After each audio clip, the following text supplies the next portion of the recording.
सदस्यगण,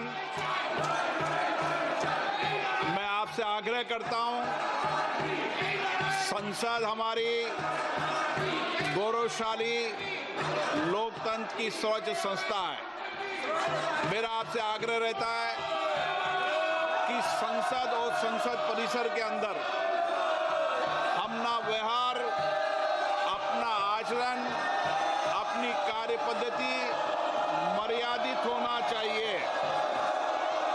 देश की जनता ने आपको उनकी आवाज, उनकी अपेक्षाएं, उनकी कठिनाई, उनकी चुनौतियां, देश के मुद्दों और नीतियों पे चर्चा करने के लिए भेजा है।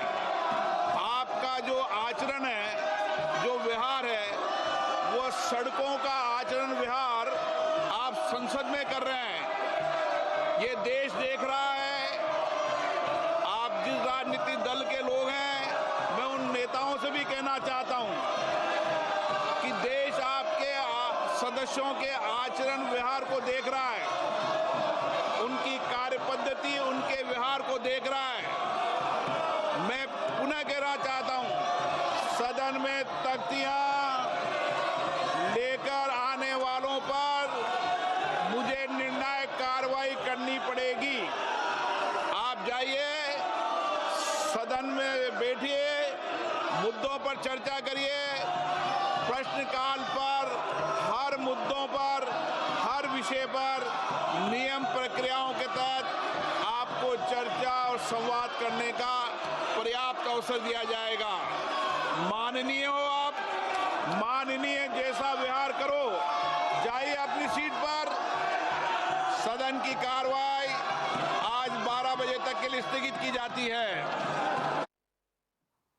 Well, Lok Sabha again, that has now been adjourned within minutes. Hardly any proceedings that went on, nearly 7 to 8 minutes there today. When it comes to protest, chaos, disruption on part of the opposition, that still continues.